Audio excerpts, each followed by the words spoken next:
Flutter इस course में ये हमारा पहला लेक्चर है और इस लेक्चर में हमने देखना है कि हमने फ्लटर के एसटीके को डाउनलोड कैसे करना है। लेकिन उससे पहले हमने ये देखना है कि एसटीके होता क्या।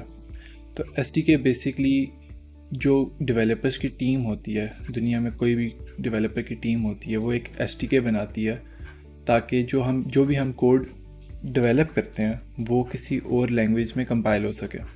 अब वो दूसरी लैंग्वेज क्या होती है, वो होती है मशीन लैंग्वेज, क्योंकि ज़ाहिर सी बात है जो भी हम कोड लिखते हैं वो तो इंग्लिश में होता है, वो हाई लेवल लैंग्वेज में होता है। कंप्यूटर को समझ आती है मशीन लैंग्वेज, तो वो जो एसटीके होता है वो उस कोड को मशीन लैंग्वेज में कन्वर्ट कर देता है।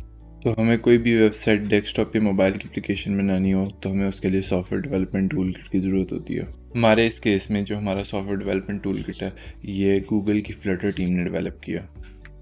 तो अब फॉर एग्ज़ाम्पल हमने देखना है कि क्या स्टेप्स हैं फ्लटर को इंस्टॉल करने के। ठीक है, तो सबसे पहले हम फ्लटर का जो एसटीके है वो डाउनलोड करेंगे फ्लटर की वेबसाइट से। उसके बाद हम विंडोर इंस्टॉल करेंगे, क्योंकि हमारा जो एसटीके है वो .zip फाइल में आता है, तो फिर हमें विंडोर चाहिए होगा उस जिप फाइल को एक्सट्रैक्ट करने के लिए। उस जिप फाइल को एक्सट्रैक्ट करने के बाद हम ना इन्वायरमेंट वेरिएबल सेट करेंगे। इन्वायरमेंट वेरिएबल्स क्या होते हैं?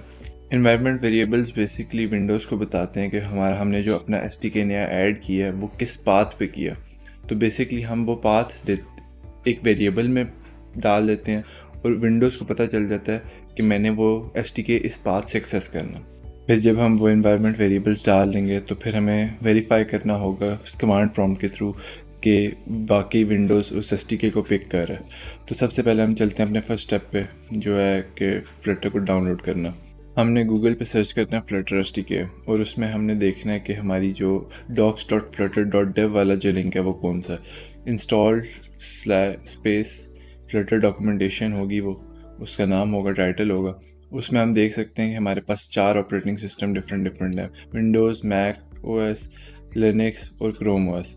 सबसे पहले हम देखेंगे विंडोज़ को, उसके बाद हम मैक ओएस का डिस्कस करेंगे। तो यहाँ पे उन्होंने सिस्टम रिक्वायरमेंट्स दी हुई हैं, operating system, disc space, tools. यहाँ पे दो चीज़ें हैं जो यहाँ पे लिस्टेड नहीं है, प्रोसेसर और रैम।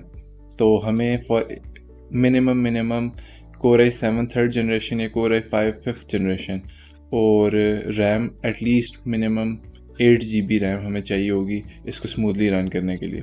इसके नीचे हम जाते हैं तो हमारे पास गेट द फ्लटर एसटीके का बटन है, हम इसको क्लिक करेंगे तो हमारे पास ये डाउनलोड स्टार्ट हो जाएगा। तो उसके बाद हमारे पास दूसरा स्टेप है इंस्टॉल विंडोर। तो गूगल पे हमने सर्च करना है विंडोर और जो हमारा पहला लिंक होगा हमने उसको ओपन कर लेना। वहाँ पे हमारे पास ऑप्शन आएगा, ये पहले ओपन हो जाए ना, यहाँ पे हमारे पास ऑप्शन आएगा डाउनलोड विंडोर का, तो हमने डाउनलोड कर लेना।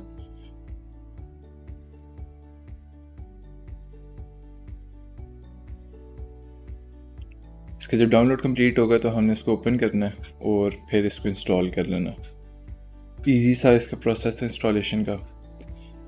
इसके बाद हमने क्या करना है, इसके बाद हम वापस अपने स्टेप्स पे जाते हैं। इसके बाद हमने एक्सट्रैक्ट करना है जो एसटीके होगा ना अपनी डिज़ायर्ड लोकेशन पे। तो हमारा जो एसटीके है वो डाउनलोड्स में गया होगा, तो हम डाउनलोड्स का फोल्डर ओपन करते हैं। हम यहाँ पे देखते हैं कि हमारे पास ये जो हमारा एसटीके है वो शो हो रहा है।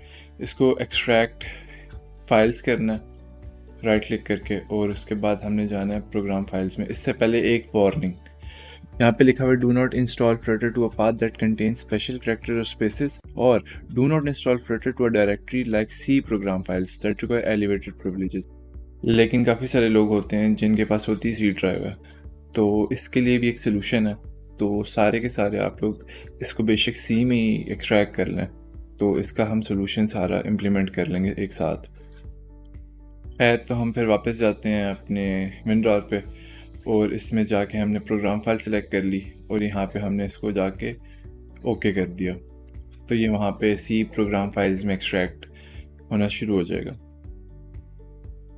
एक्सट्रैक्ट करने के बाद हमने अब इसके ना इन्वायरमेंट वेरिएबल सेट करने हैं। उससे पहले हमने जाना है कमांड प्रॉम्प्ट। ठीक है, अच्छा, कमांड प्रॉम्प्ट में लिखना है हमने फ्लटर, चेक करना है कि फ्लटर वो रिकग्नाइज कर रहा है नहीं कर रहा। अभी इन्वायरमेंट वेरिएबल सेट किए बगैर हैं ये फ्लटर को रिकग्नाइज नहीं कर रहा, तो इस वजह से ना हमें इन्वायरमेंट वेरिएबल डालने होते हैं। तो अभी हम यहाँ पे सर्च में लिखेंगे इन्वायरमेंट वेरिएबल और ये बॉक्स खुलेगा, इसमें इन्वायरमेंट वेरिएबल्स को क्लिक करेंगे और पाथ को ना यहाँ पे पाथ को डबल क्लिक करेंगे। ठीक है, ये यहाँ पे सेट वेरिएबल्स फॉर फ्लटर लिखा हुआ है, यहाँ पे आपका यूज़र नेम लिखा हुआ होगा, set Flutter for user name. ठीक है, पाथ को डबल क्लिक करेंगे, यहाँ पे न्यू और फिर ब्राउज का बटन दबाएंगे, जहाँ पे फिर हमने अपना SDK डाला है फ्लटर और उसके अंदर जो बिन का फोल्डर है ना हमने वो सिलेक्ट कर लेना और उसके बाद सारों को ओके करके सब कुछ बंद कर देना। ठीक हो गया। अब हमने वापस कमांड प्रॉम्प्ट खोलना है, लेकिन कमांड प्रॉम्प्ट को हमने ओपन एज एडमिनिस्ट्रेटर करना है। हर हाल में ये बात हमने याद रखनी है कि कमांड प्रॉम्प्ट को ओपन एज एडमिनिस्ट्रेटर करना। अच्छा, इसके बाद हमने यहाँ पे दोबारा फ्लटर लिखना है। अब हम फ्लटर लिखेंगे तो वो फ्लटर इज़ नॉट रिकग्नाइज नहीं आएगा। अब हमारे पास एक प्रॉपर एक लिस्ट सी खुल गई है जो हमारे पास कमांड्स हैं फ्लटर की। ठीक है, तो इससे हमने वेरीफाई कर लिया कि environment variables are set correctly. ठीक हो गया। तो इस लेक्चर में हमने जो फ्लटर को डाउनलोड भी कर लिया, कॉन्फ़िगर भी कर लिया और उसके जो इन्वायरमेंट वेरिएबल्स हैं वो भी डाल लिया।